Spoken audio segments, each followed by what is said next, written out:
so much, Boston. We are Berklee Honey. Have a great night. Thank you to Encore for bringing us out here. So what have you been up to? Where are you currently or have been during all this going on?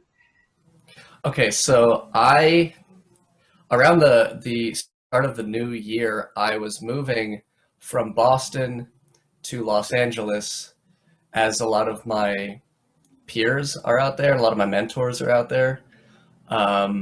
And I got caught up in my hometown of Lidditz, Pennsylvania, which is in Lancaster County, about an hour and a half west of Philadelphia. And for those that don't know about Lancaster County, it is home of the largest Amish population in the world. I think it rivals Ohio, somewhere in Ohio, but yeah, so it's a really nice, quaint little area.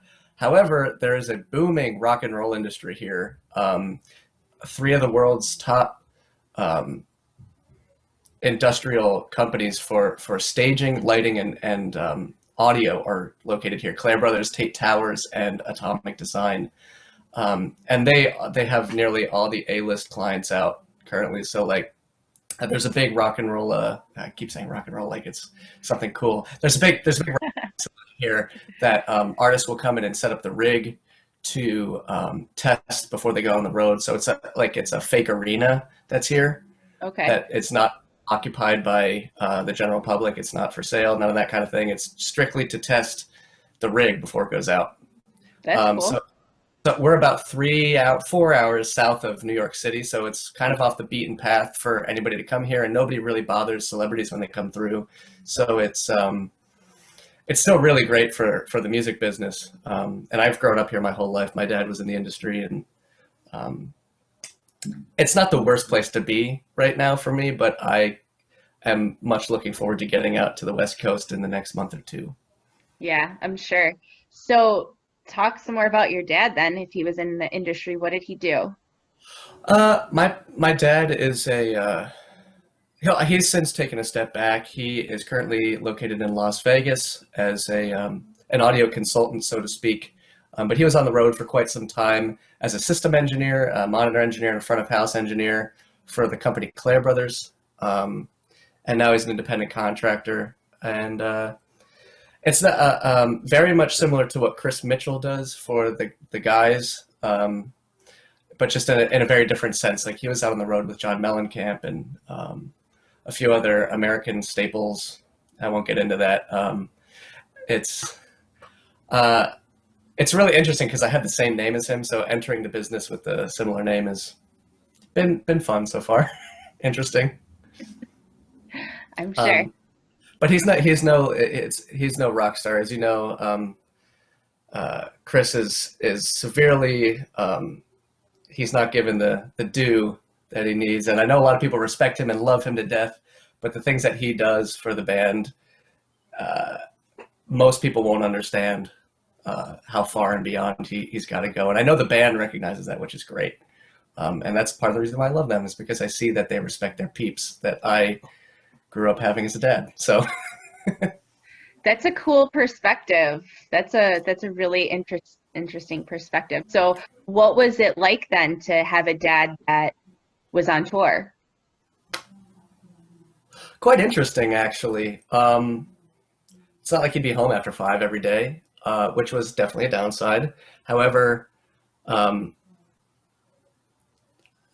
he's like my hero, man. Like he was out there fighting the fight every day, and I was like, rock and roll, I could do that. You know, it was never a second question in my head. He never pushed me to play music. It was actually my grandfather that was like, here's a toy piano. You know, like it was never like lacrosse dad that was like, I played lacrosse in high school, now you're going to play lacrosse too. It wasn't anything like that. It was like, okay, if that's what you want to do, cool. Welcome to the struggle. So it was half and half, because while he was away and I didn't have the traditional suburban family lifestyle that a lot of my friends had, which is subjectively good or bad, I did have something different where he did sacrifice a lot. He would come home from the road to see like my first piano recital or my sister's first ballet recital. You know, it's a thing, and it instilled a different set of values upon me. than some of my non-musician friends have. So Yeah, that makes sense. More of a quantity, or quality over quantity, that him being there in the really important moments. yeah, and it was it reminds me every day that it's the people that I'm surrounded with that are the life experiences rather than the life experiences like the milestones. It's who I share it with rather than the actual tangible. So Yeah, I don't know. absolutely. That's not to get hippy dippy, but No, I like that. And, that's been something, kind of to bring it back to like with my kids and being in this situation with them. Like today where it's just like, oh my God. But in the long term, the fact that during this time where everything has been scary as shit, we're all together and we're all able to lean on each other and have that. So that's, it's kind of the same sort of thing is the people that you're surrounded by. for sure, for sure. Now, and remind me where you guys are located again. I apologize. I live like 20 minutes outside of Buffalo, New York. So Oh, okay, right on. the suburbs outside of Buffalo, New York. So yeah. Cool. So you're close to Chris Knoll then, Yes. if you know Chris. Yeah. Yeah, he's a good friend. You got to give him a shout out every time anything Umphrey's pops up. But, For man, sure. oh man. Cool. So what have you been doing non-music related during this time? Well, I hate this is a very deep rabbit hole we're about to fall down. But I'm a member of an organization called the Freemasons. Okay. If you're familiar, a lot of people will call them like Illuminati or weird Scientology type cult thing. It's like the Rotary Club or like the church club with you pay dues to go in every year. It's a club where they're philanthropic things. So I've been seeing a lot of those guys now that I'm home. And catching up again because there are chapters all across the world. And I was hanging with some guys in Boston who are great musicians. In fact, a few of them were on tour with like Motorhead, and there are some really cool musicians that are Masons actually. So I've been doing some work with that because I haven't had the chance in the past 3 years because my job is in the evenings when meetings happen. So it's like, okay, whatever. But so I do some scoring actually for them for national ad campaigns. I do some writing of music, but I've been also biking outside. I love to cycle. I'm just getting back into it now that I'm out of school. And my friends have been keeping me accounted for instead of drinking, maybe going for a bike ride instead, which is very important, and having a glass of water perhaps. But it's really just getting in touch with my family again and make kind of seeing everybody before I split coasts. So yeah. What about you guys? Are you guys staying busy? Like, what are the kids up to? Well, they just finished school. Okay. Their school year was supposed to be the end of June, but they finished because they canceled all the exams and everything. Sure. So they were like, there's no reason to do any of this. So they finished last week. We went to go clean out lockers and get things, and that was emotional for everyone involved. Right. But just mostly we've just been hanging out. We're still social distancing. New York's gonna open more stuff, but I don't know. I'm just feeling a little uneasy about stuff still. So It's definitely a slowly but surely thing.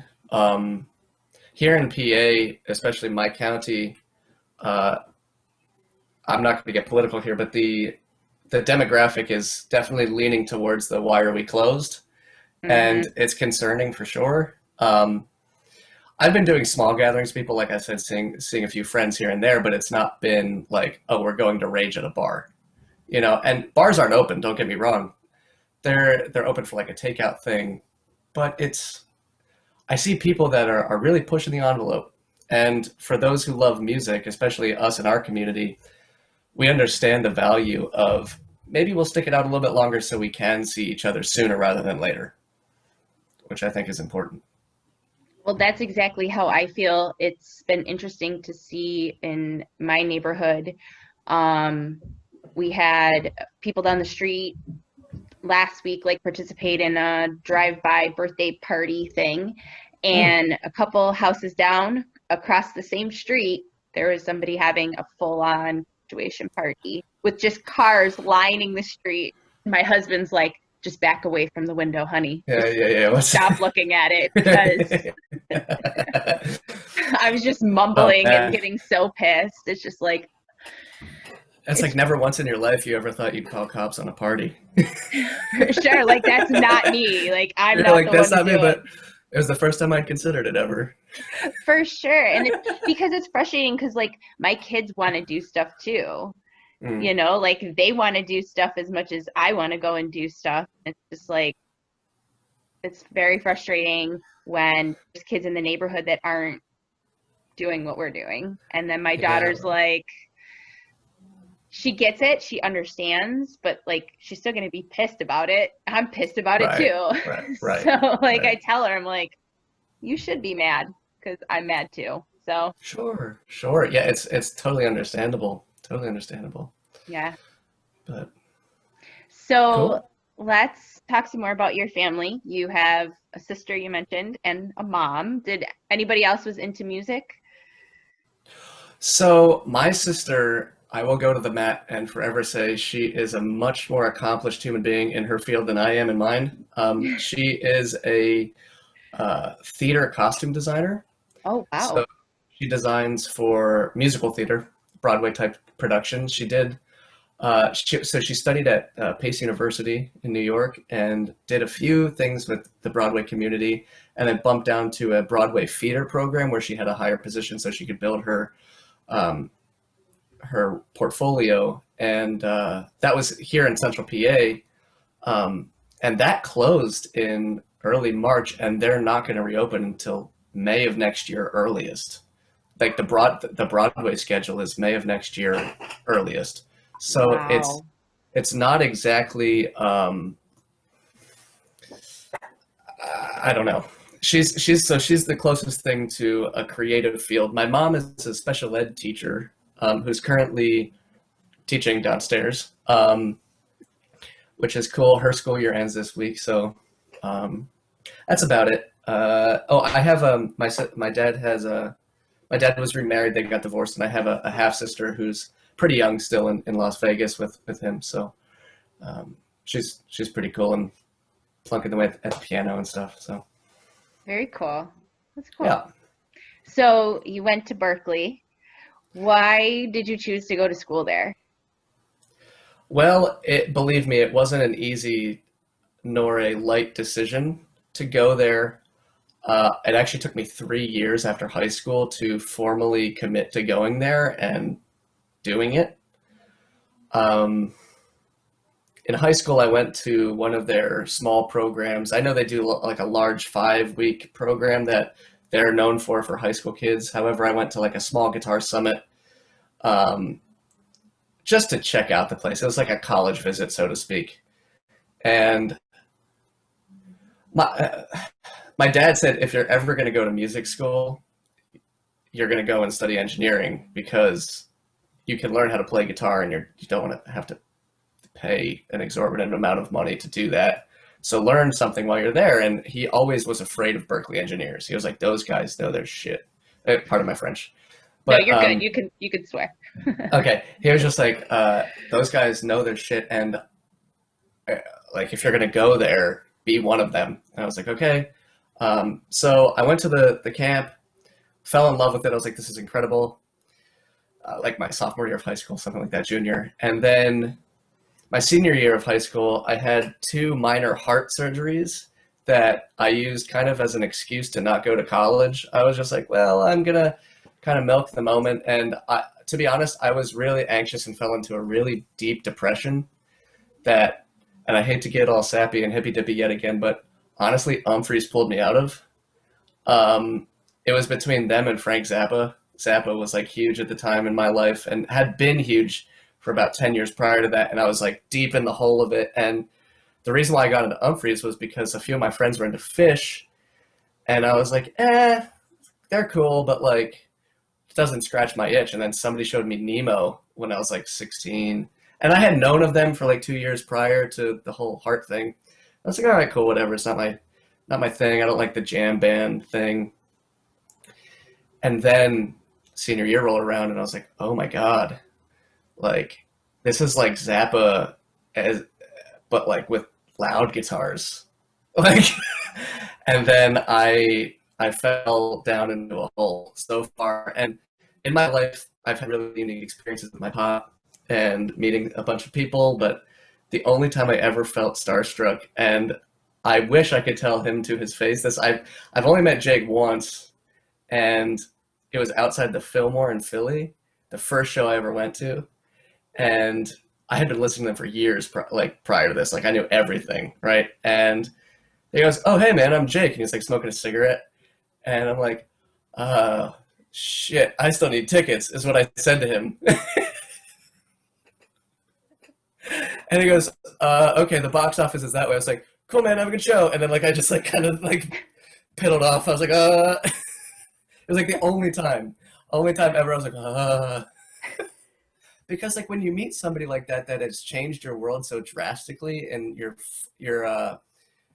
formative years, you're like, oh, shit, whatever, even though whatever happened earlier, like, it's just like, that guy. Okay, cool, maybe he's the one for, and I'm like, oh, but whatever. I'm fangirling now. Look at that. That's fantastic. I love that though. Those are my favorite kind of stories for sure. But I did a total presidential candidate move on you. I took a tangent totally off track about the Berklee thing, and I immediately went into something I wanted to talk about. So Berklee, Okay. 3 years after high school, I did some odds and end jobs thinking, oh, maybe music. I know music's for me, but I don't know in what capacity. Because I've been doing it all my life. I've been playing in bars since I was 13, like monthly, like every Friday, twice a month. I do that, and then the other half I would be doing like high school gigs, you know, like type. We had like Second Friday where the town opens up late or whatever. So I was gigging all the time from 13 on, and I was like, everybody's like, oh, you're gonna be a real guitar player in life. I was like, all right, whatever, but I didn't know if that was the real path, was going to a music institution, because I thought for a while they're going to change me. They're going to mold me into some cultureless and creative, like, oh, the Berklee creativity, which looking back is not necessarily false. However, I know how to turn it on and off. I'm just starting to get out of it. Like, learning how to do that is pretty tough.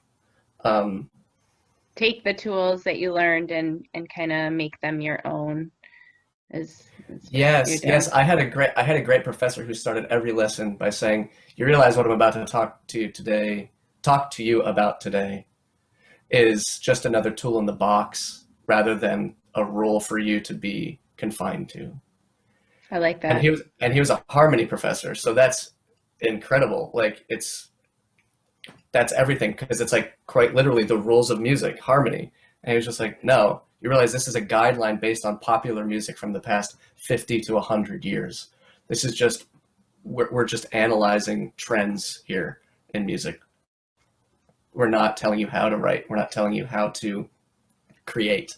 But if you want to not be palatable, but this is typical, you know, so I really enjoyed that, and I realized that Berklee was a much more open-minded place than I had initially thought, because I was like, oh, they're all jazzers up there.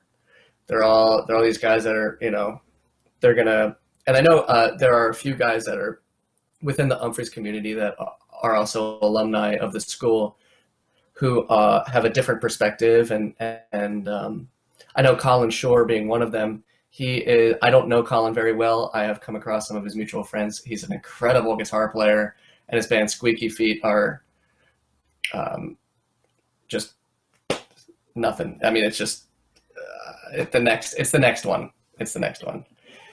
But he's way into the theory and jazz playing, and I admire him every day. So he has a completely different experience. So that was why I was afraid to go to the school, But then I realized, oh, the engineering thing is going to be the thing that not pays off, but is something that I'd really like to learn, because I've been recording for years prior to that in my house and couldn't get it right. So why did you choose the guitar? So you're 13 and you're playing, you have obviously a talent that you're already like performing in clubs and stuff. So when did you pick up the guitar for the first time? So I was 10 years old. Prior to that, I had played piano for 5 years. So I started when I was, or 6 years. I started when I was 4 or 5. We're getting really deep here. I had my tonsils out, and my parents said, instead of the PlayStation, we're not getting you that. All your friends have that. We're going to get you a keyboard. So Nice. they got me like a $100 Yamaha Christmas keyboard, we call them, because everybody gets one for Christmas, it seems. And I just started to play around like on those like pre-made songs that are in it. And I'm like, okay, cool, this is what this is. And then they got me lessons with a guy who did no reading. He did not teach me any reading. It was all ear work from the beginning. It was like, and I don't know if I can explain this. I don't know if you're following, and I don't mean to be condescending if you are, but like hearing something on a CD and then learning how to play it just by hearing it rather than having to rely on a piece of paper to show you, or having him show me, like, oh, this is how you play, and then you just kind of like one trick pony, like, oh, my teacher said this note and this note and this note, and you play it and it sounds good. Like, it was like, no, find out why. And everything was a musical conversation. So that building block when I was 4 all the way through 10 really set the groundwork for me to pick up the guitar. And it's just, I remember my parents said, oh, we have to get you guitar lessons now because you were playing the guitar out of tune, but you were finding the right notes on the neck out of tune to, like, I think it was, as cheesy as it sounds, I think it was the melody to Stairway to Heaven. Not like the guitar part, but Robert Plant's voice. I was playing the melody of that on the guitar, on an out of tune guitar, in different positions like this because it was out of tune. They're like, oh no, we need to get you lessons so you can build this instead of like Right. the one-fingered wonder, you know? So that was a big reason why. And honestly, what drew me to guitar was, it's all cheesy. Everything seems to be cheesy with my story, but No, it's not cheesy. It's okay. There was a funny trio based out of the UK called Keen, Okay. that had piano, bass, and drums. And they were kind of like, because Coldplay had just come out, so it was kind of that weird Radiohead derived thing. Coldplay distilled it, and then Keen took all the nice pretty bits out of it and made pop songs. Okay. And they didn't have a guitar player, and I was like 9 or something, and I was still playing piano and learning their songs on piano. And I went, well, why am I learning the piano part? They have a piano player. Why not learn guitar and learn how to fill in the other parts? And I wanted to be Keen's guitar player when I was 9.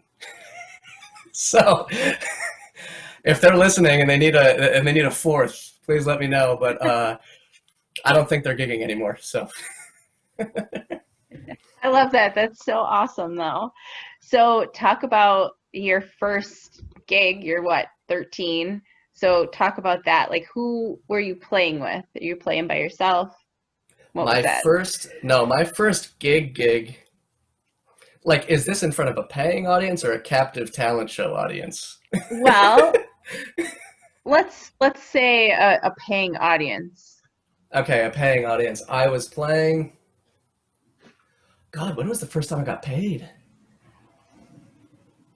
I had to have been 11 or 12, and there was I think it was a county fair, and my band, I have a history of having really weird names for bands in my life. The first band I was ever in was a band called Dooligus. Okay, and my mom had a dream one night about a pack of ravenous creatures in the woods, and some like little thing came out of the woods and said, "Beware of the Dooligus." And she told us that story. We're like, that's the band name. So that's how 11-year-olds were like, yeah, we're going to run with that. Right.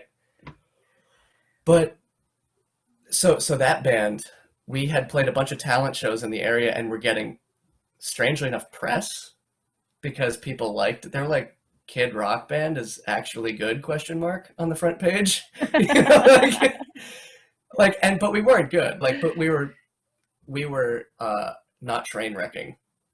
Right. Was pretty much it. They're like, they made it through a song. That's pretty good. So we made it to the front page of our local paper, and then the county paper picked it up. And then I think there was a story that was run on the regional news about it, which I don't know why. It must have been a slow news day. And then from there, these like strange family days started calling us, like the grocery store at a family day downtown. And it was like, oh, we need a band for the day. Yeah. So here we are, like learning 30 songs. Like we went from like, oh, we got down Crazy Train. That's great. And then now we're like, oh, they want to hear like 3 hours of music. And we're 12. But we did. And we amassed like 25 or 35 songs in like 2 months, something like that. And then here we are playing like Pearl Jam with like an 11-year-old singer trying to sing even flow with his voice cracking because he's just like, oh, wow, I love Eddie Vedder, but I don't have his body yet. Like I don't have those pipes. Doesn't have those life experiences yet.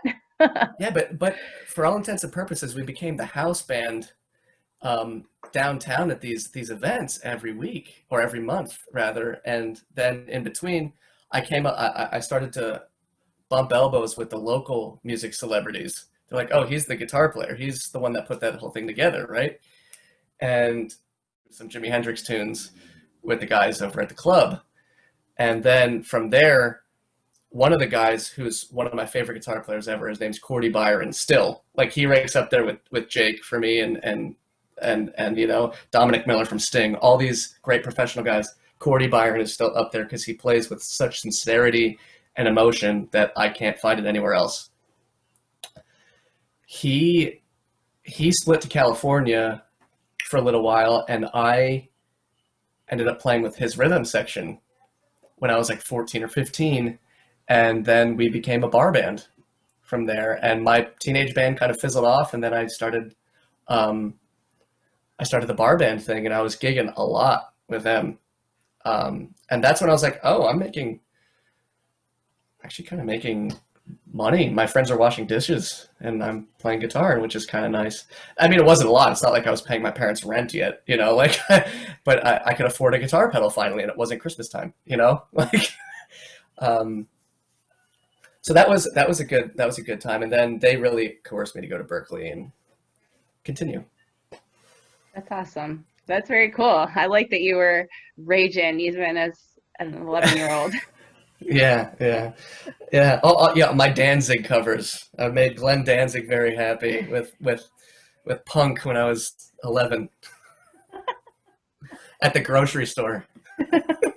Old ladies coming to get bread. They're like, what is going on? Yeah, we're playing Mother, If You Want to See Hell With Me. And they're like, oh, yeah, that's cool. Can I get a soft pretzel?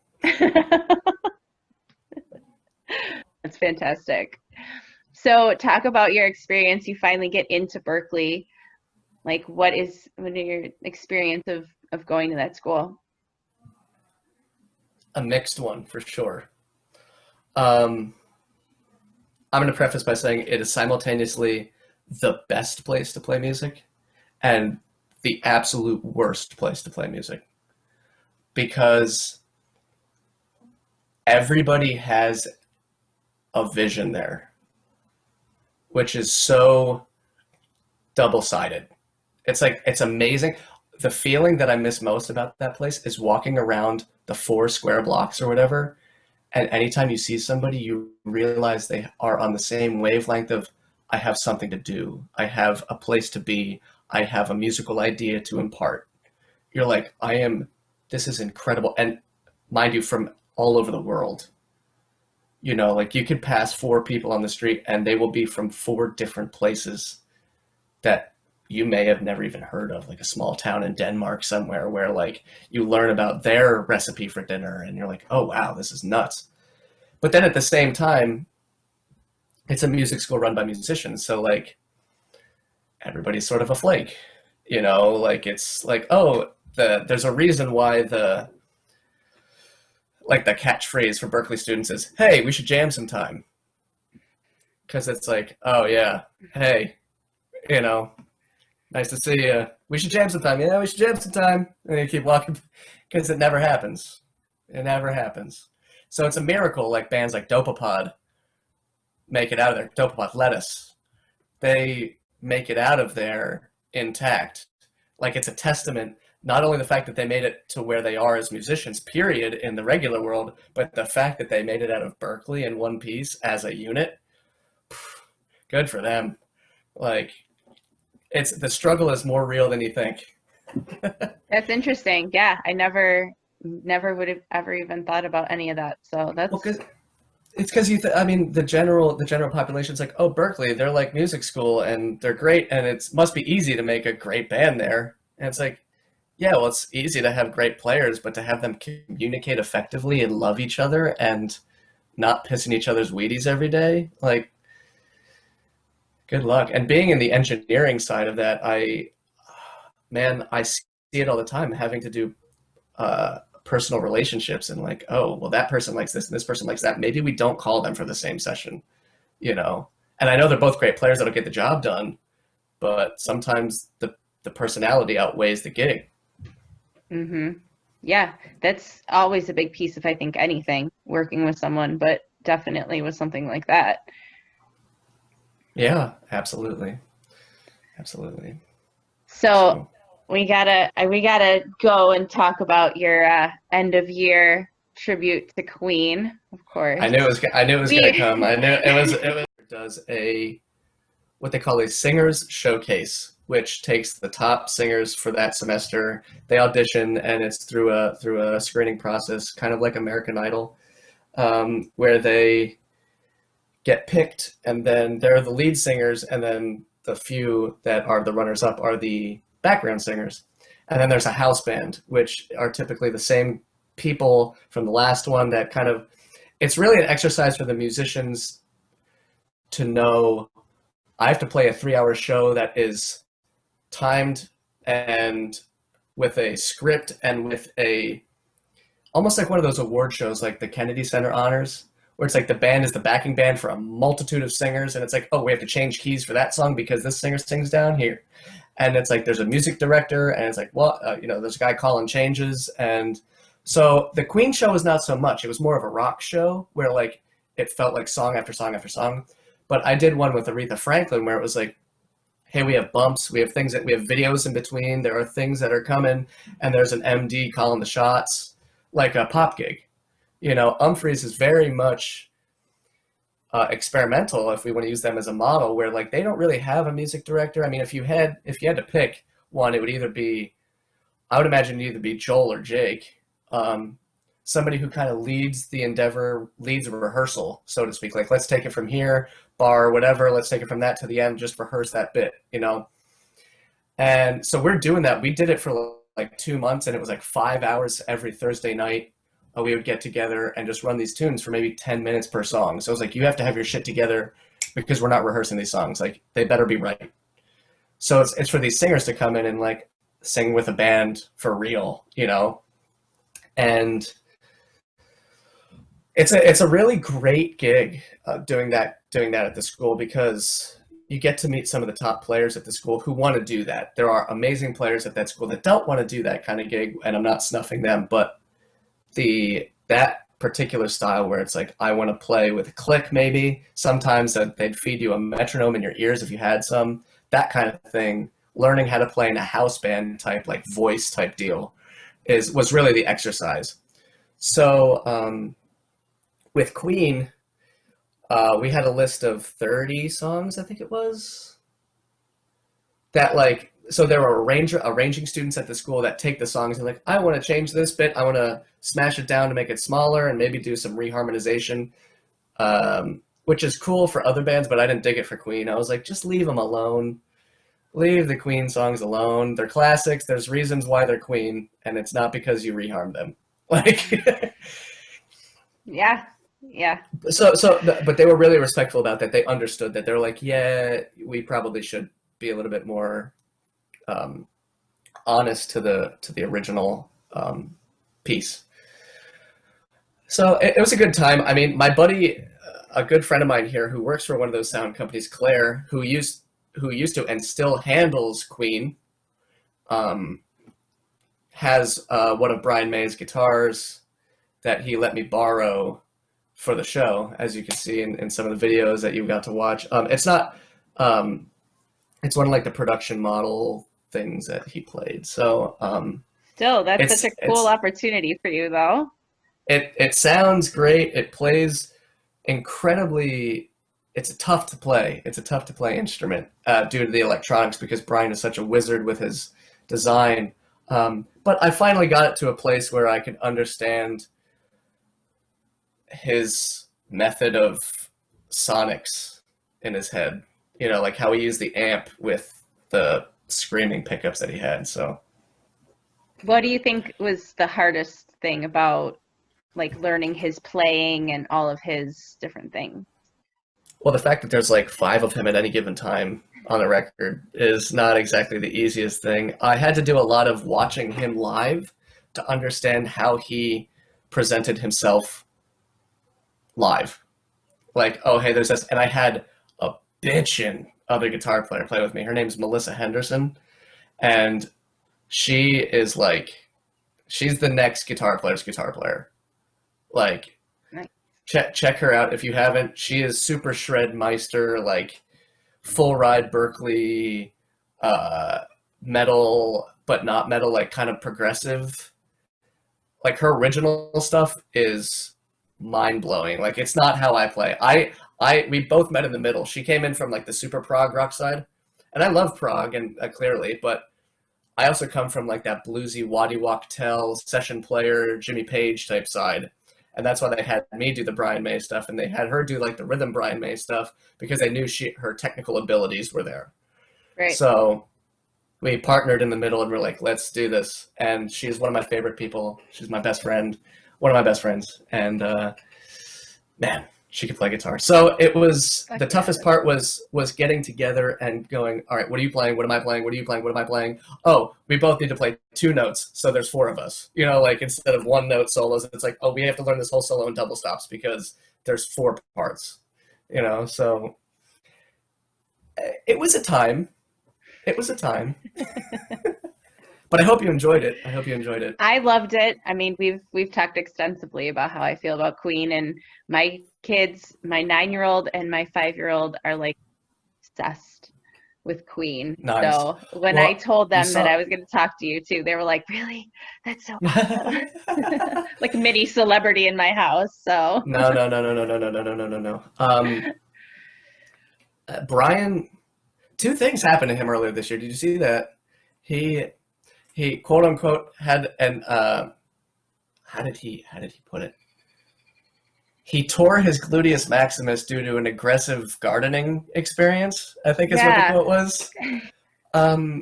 Which is interesting to say, Brian. I don't think your turnips are that pressing, but that's okay. And he had a heart attack like 2 weeks ago.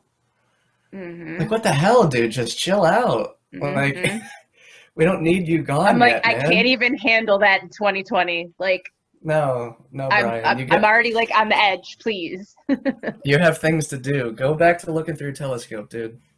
Please. The amount of things that he's done, though, are incredible. One of my close friends in high school, his dad was on the road with Queen back in the day because of the company that was here. So hearing some of those stories are just nuts. And I don't want to knock Bohemian Rhapsody the movie because I'm sure you're a huge fan, but they censored the shit out of their life experience. The things that happen that cannot make it to the screen. Oh my! And it's not in my place to tell them on air. That is, I will not be the bearer of these stories. But I've read plenty of books about the band as a whole and members separately, so I have an idea of some stories. Yeah, I had a professor at school actually that did the work with, he recorded some of Queen's stuff with George Michael because he was in the George Michael camp. And he said Brian May would show up every day to the studio with wooden clogs on. Like Okay. those were his relaxing shoes, evidently. And it's just like, wooden clogs? And that's Seriously? interesting for such a large man.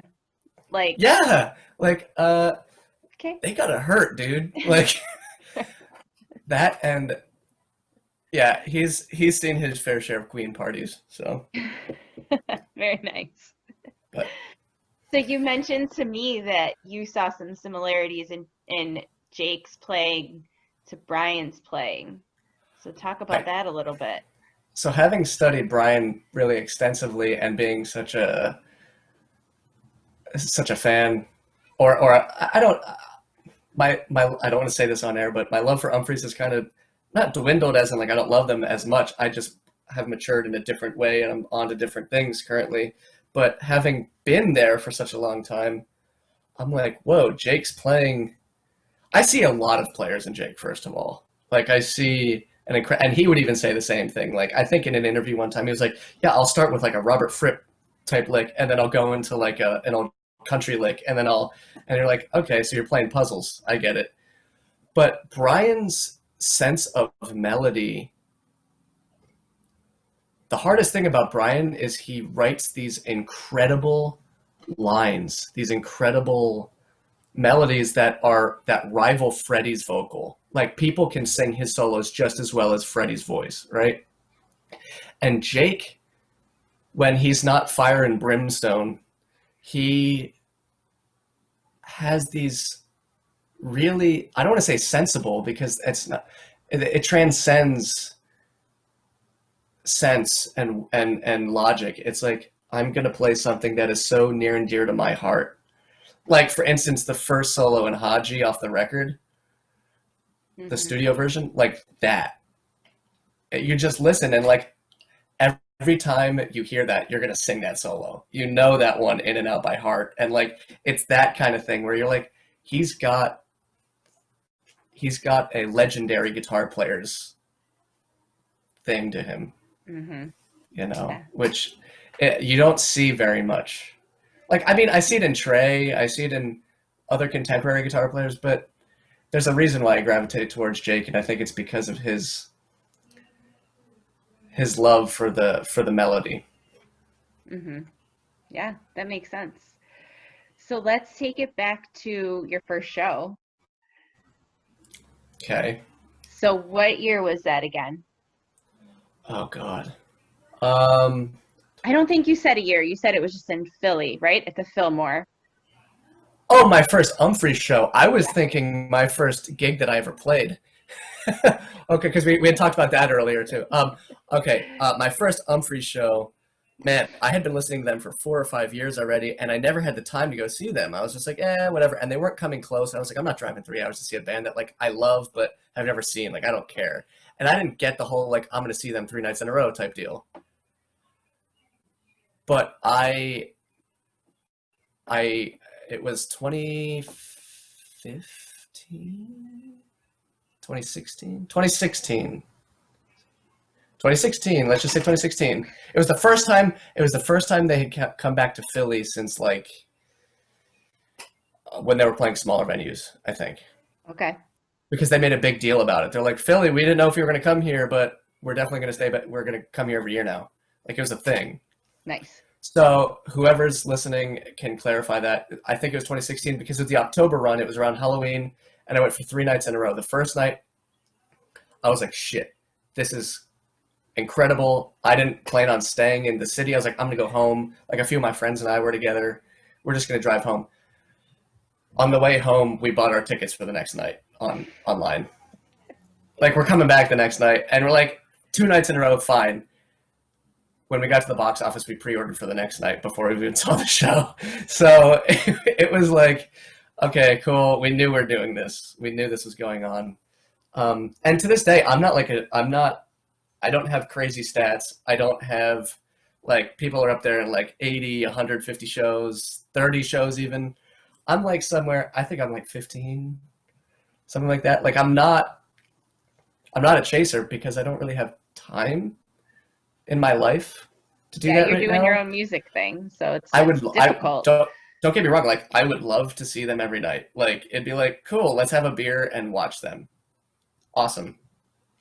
But I've grown in different ways, and I've grown pretty close to Carl Engelman recently, and I find that to be more validating than going to see them all the time, because him and I have been, we do little writing things here and there every few weeks, and I get that side out with him now. You know, it's just like I listen to them all the time and it's cool, but I really see where they got their thing, and it's Carl Engelman. Yep. You know, 100%. it's this like Ween type straight up art. Like if you took the hard rock edges and the grit and the jam off of Umphrey's, there's just one underlying weird art. Not I don't and I don't want to say frat boy thing because it's not frat boy, but it's like this like guys who want to play music just to have fun, and he's the beacon of that. I see that and I go, oh yeah, Carl. Yeah. Yeah, hanging out with Carl is a lot of fun. He's such an awesome dude to like pick his brain and talk and everything too. So he mentioned to me when I talked to him recently, he's going to be on the show in a couple weeks. Okay. He mentioned that you were on his new food album. I don't know anything about that. I thought And that that's was funny when I said that to you. I was all like, hey, congrats, you're on the album. And you're like, thanks. yeah. Because with Carl, you never know what is gonna. He'll send you something and he'll be like, hey, lay something down. And I give him like 8 tracks of guitars. I'll be like, pick what you like out of this. And it's a completely selfless thing. It's just like, all right, I'm going to do 8 different ideas and you go with what you like. And when I hear the final product, I go, really? That's what you picked out of all that? Like, because there'll be bits that I like, but I never like force it down his throat. I'm never like, this has to be in there. I just go, yeah, use what you like. And it's interesting to hear what he picks to see what the vision would be. You know, so maybe one of those songs made it to the record. I don't know which one. I don't know what guitar part made it to the record. I don't know anything, which is very Steely Dan of him. I will say he's pulling a Walter Becker right now, because that is some Steely Dan shit, Carl. I That's like some that. sneaky ass shit. And your response to it was just the best. You're just like, okay, yeah, thanks. Well, no, it's the first time in my life I'm gonna feel like a Larry Carlton, because Larry said, like, all those guys, Larry and Steve Gadd and all those big session guys that played on the Dan records, they'd go, yeah, they'd make us go out and buy the record to listen to each song to see what I actually played on that. Like a who's So, who. yeah, it's just like, that's definitely not my part. Like, okay, but who knows? But the Alibaba's Tahini record, if you haven't listened to that, the general populace. The new Bottom Feeders. Oh my God! He sent me a pre-advanced copy of that like in December, I think it was, or November, maybe even earlier than that. And I remember taking that to a turntable at school and going like, oh, holy shit! Oh my God! And it just the track Bottom Feeders alone is just amazing, and Dancing with the Rat is another one of my favorites. But Love that song too. That's such a phenomenal album. It really is. It really yeah, is. So yeah, if you're absolutely. watching this and you haven't listened to that, listen to that album for sure, because it's For sure. good. For sure. So have you ever played an Umphrey song live? Okay, so I used to play in if we're gonna call Umphrey's if Fish and the Dead are A-level jam band and Umphrey's is like B-level jam band, I used to play in a G-level jam band, way down when I was like 18 or 19, and I one of the songs I used to play was Kitchen, and I was like, please, can we not play this fucking song anymore? Like, I love Kitchen, it's a great song, but every jam band and their mother's jam band plays that song. And and then we started playing Women, Wine, and Song, which is fine, but I tried to get together a bunch of great musicians that I know to do an Umphrey's tribute show. And like, similar to the Queen thing, where we would like it was going to be 4 sets, it was going to be 2 nights. And it had, I mean, like very much like them, it was, the sets were planned out with transitions and the whole thing. And there were a lot of deep cuts in there, and it just couldn't happen. And I'm looking forward to it happening one day, maybe, Yes, but that would be cool as hell. I don't know. Who knows? Maybe when live music comes back. But I have played Umphrey songs live. This one band I played in, I would like sit in with them occasionally. They asked me to come learn Bridgeless. So I did, and we played Bridgeless. They had me come play guitar for them, which did not go over very well, as you may guess, because I'm like, I know the parts really well, and then there's like local guys like, yeah, it kind of goes like this. And I'm like, you can't half-ass the song, dude. Like, so. So let's see, if you could sit in with Umphrey's for any tune, what would it be? See, it with them, I see a lot of guys sitting in and they're playing cover songs. So it's like, okay, what cover songs do I want to play with them? And really, I would think I'd like to play anything like by the Eagles with them. Like, I would think like some really heavy, like Joe Walsh era Eagles, like kind of like Life in the Fast Lane type shit, or like, you know, some old Southern rock, because that seems cool. Or I don't know about covers, but definitely it goes through waves. Like, I'll hear a song like, that's the one I want to play with them. That's the one I want to play with them. That's the one. I think about it. But original stuff, Got Your Milk. I would love to play that with Carl and Umphrey's at the same time, because he was the one that wrote that. That's like that's like extreme, like having Umphrey's and Carl in there and like you play. It's like, I think if the both of us came out together, it would be like, oh, it would be the thing. I'd be like, this is the only way to play Got Your Milk is with Carl Engelman. Either that or Stinkos would be fun, but that's a pretty beta answer, I think, because it's all guitar shred. I have I'm going to get hate mail for this, but I absolutely adore the song Educated Guess. see, I love the studio version of that song, but I feel like it does not translate well on stage. Correct. I feel the same way about Forks. I love Forks, but I don't think it translates well on stage. Dude, they are an incredible studio band. Like, Similar Skin changed my world. It's a great album. Because I'm a huge Foo Fighter fan. And Foo Fighters fan, rather. And it was like a weird hybrid. Umphrey's met in the middle from like Foo Fighters and Zappa. And I went, yep, there it is. So like it has that Foo Fighters big production on it. And don't get me wrong, like It's Not Us, it's, you know, that whole era of records, the recent ones, they're still heavy, they're great, and the engineer on that's phenomenal. He does work for Fall Out Boy and Patrick Stump. So he got that shit down. But there's something about Similar Skin that has like the secret sauce on it that leaves me to chase more of that. Yeah, it's definitely a great album that I feel doesn't get enough credit. I feel. I mean, they're all phenomenal. You know, for me, sometimes it's hard to pick a favorite album because each one kind of represents a different era. I mean, I've been seeing them since 2007, and right. that's a lot of my life. Like, I've had more children during that time, and I've had different relationships, and like I've had things happen in my life during that. So for me personally, it's sometimes hard to pick a favorite album because I'm like, well, this album's great for, you know, this reason, and then this reason, and this. So I'm happy to hear that you're giving some love to that album, because it's a great album. Yep, and it just came out in the peak of me finding them again. So like it was like new Umphrey's album, and I was like, all right, let's start there. Let's see what they're doing right now. And then it was a clear pathway to Anchor Drops and Safety Numbers from there. But Down the rabbit hole. Yeah.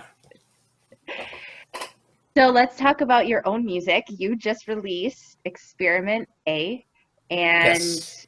I love it. I've been listening to Thank it you. a bunch. Thank you very much. What is that tune? I'm trying to remember. Ruby Shoes is the one I really like. And Okay. I love like the middle of it. There's just so much McCartney in there, and I love it. Yeah. So that record was, from the beginning to the end, the intention was, hey, just put some shit out.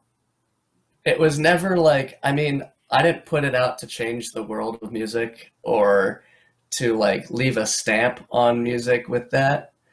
I just went, hey, I do things. It was really supposed to be fodder for my website. Like, oh, hey, because there's stuff up there right now that like I've played on other people's sessions, but like it's like, hey, I wanted a calling card that says, hey, I wrote all this, I played all this, I mixed it, I tracked it all myself. Like it's all the entire record. There's nobody else on there but me and my one friend who sang one backup vocal on one of the songs. So like that was supposed to be the intention. So any sort of anybody that liked it, I'm eternally grateful for, because it's like, oh, cool. Well, thank you very much. I plan on doing another one. There are a few tunes on there that really mean a lot to me, that I will play for a long time in my own catalog. But the next one's going to be cool. And I did a record prior to that, and I'll have to start promoting it again. I did an EP with a gentleman named Jack Douglas, who was the producer for John Legend. Wow. John Lennon. He engineered Imagine by John Lennon. Wow. And went on to produce Double Fantasy, and he produced all of the Aerosmith records, as well as discovered Cheap Trick in that bowling alley up in Wisconsin. Wow. So he's the dude, and he did a few songs we did together. And we did a killer version of Can't You Hear Me Knockin', which was impromptu. It was impromptu. None of those songs were cut with a click track, mind you. Like none of them. It was all live band in the studio. Like hardly any overdubs. Like nothing. It was all real right there. Very much like the Abbey Road sessions that Umphrey's did. So that's another great one, and I had a really good time doing that. Experiment A is out everywhere now, and check it out. I mean, if you'd like, I think I'm going to put up some sort of link that you can buy it for free or donate what you will. I know it's on iTunes right now, and they put their arbitrary Tim Cook price on it. I think it's $8.91, but I won't be offended if you pirate it. So it is on Spotify too. Oh, there it is. It's on Spotify. It is on Spotify. We were listening. I mean, you sent it to me, but we were listening to it, and we like it. Oh, cool. I told you, you're like a mini celebrity in my house. Well, hey, if you want to be on songs, send me samples of things. I'll try to make music out of it. Maybe you'll be on the next Carl record. Maybe we'll have to do a trio thing. That would be fun. Listen, we just gave my son his first set of drums, and my daughter's like trying to get into keyboard. So, yeah, there you go. You're gonna have to get Chris and Joel to teach him some things. For sure, it'd be great. I would love that. Absolutely. Right. So, I want you to tell me how Umphrey's has inspired you, personally and then professionally in your life. Well, my college roommate, Nick, who is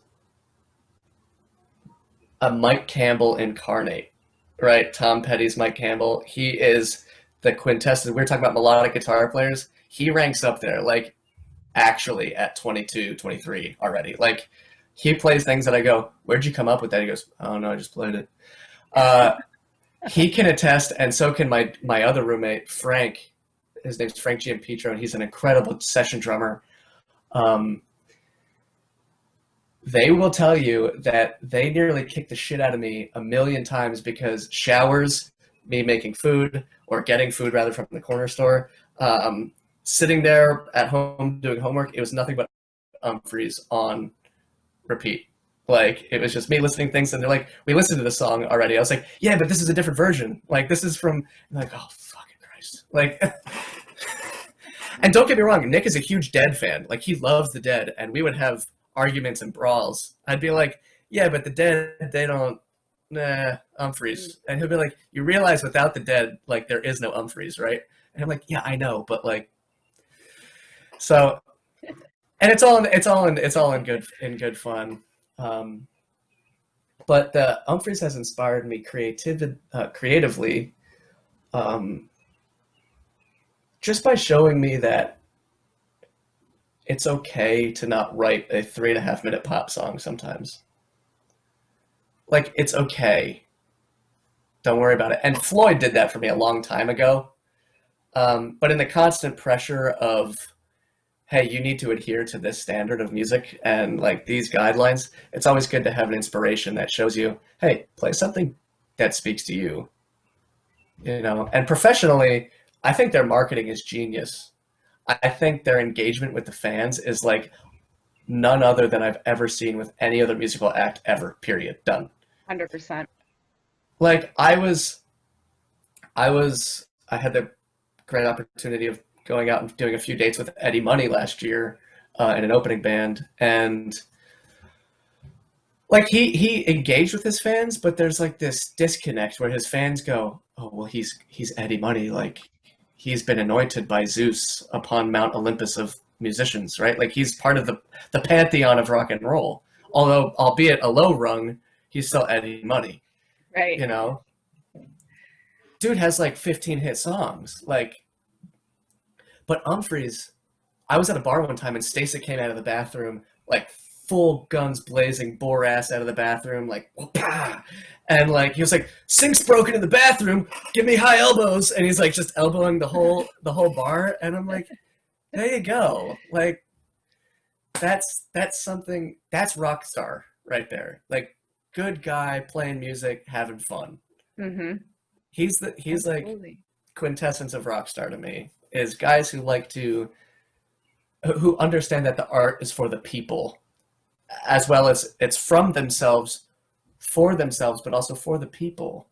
And the energy of that keeps me going and going, oh, hey, like, I never will think I have a fan in my life.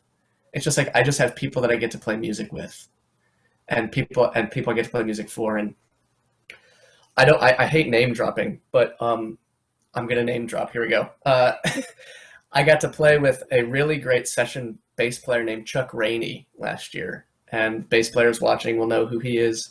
But he played in Aretha Franklin, and he played all the bass parts on the Steely Dan records, essentially, and has been hired gun central for 60 years, right?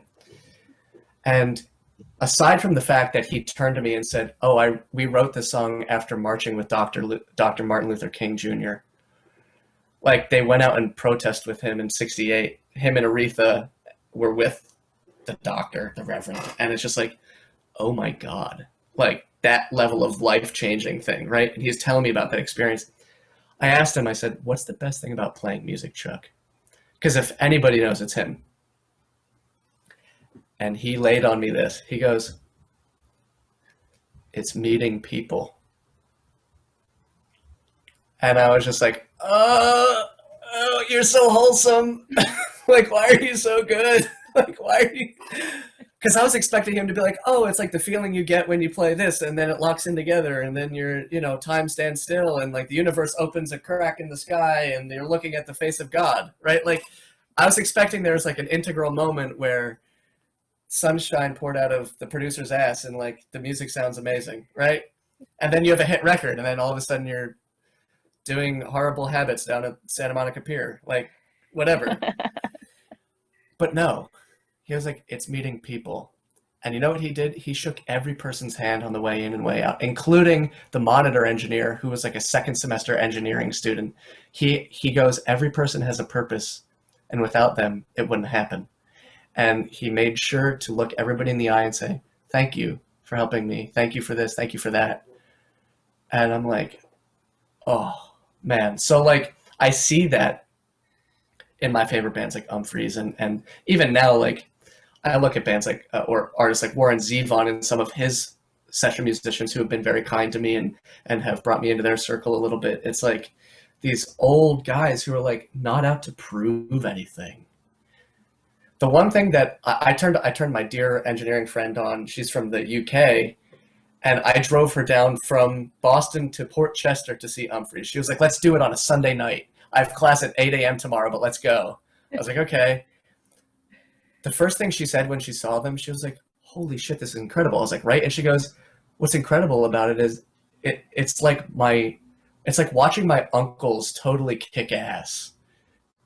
Like watching these dudes who like will be at a cookout just totally go up there and burn the house down. She was like, they're not up there in leather with spiky hair and like the light show's obviously there, but like they're not there being all 80s bullshit and like they're there dressed up in their clothes that they got from Old Navy or wherever. And I'm not bashing it. I think they look great because I wear the same shit.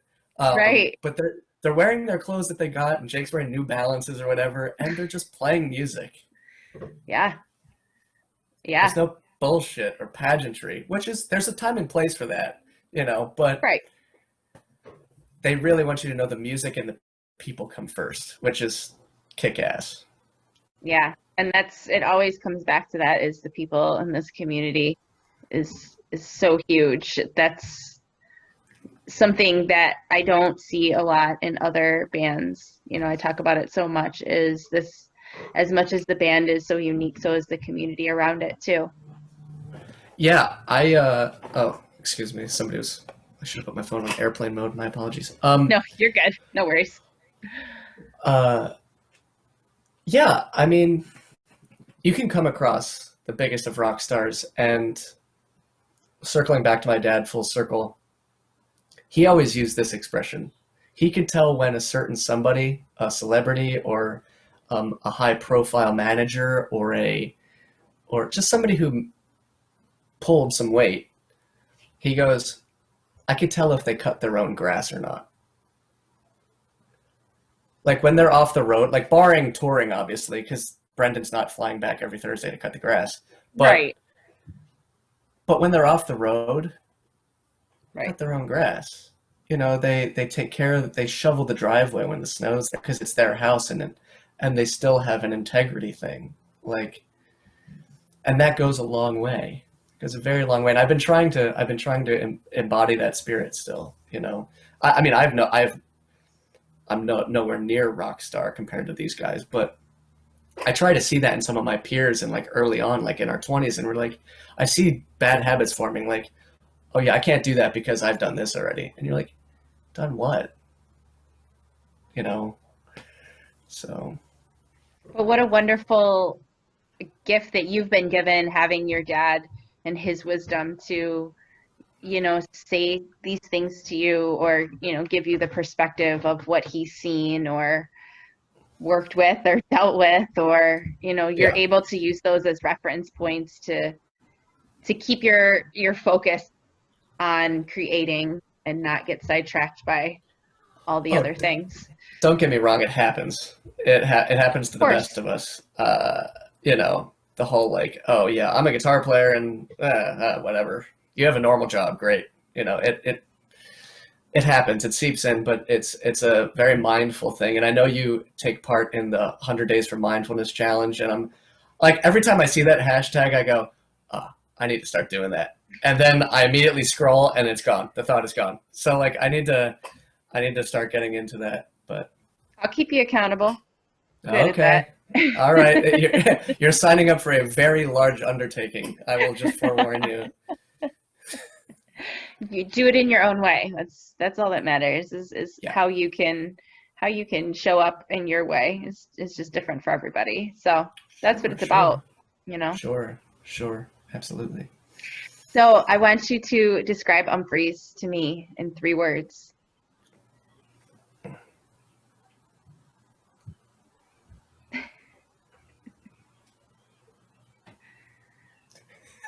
I can go one of 2 ways with this. I could go really satirical and goofy, or I could go really heartfelt and cheesy. Go whichever way feels right.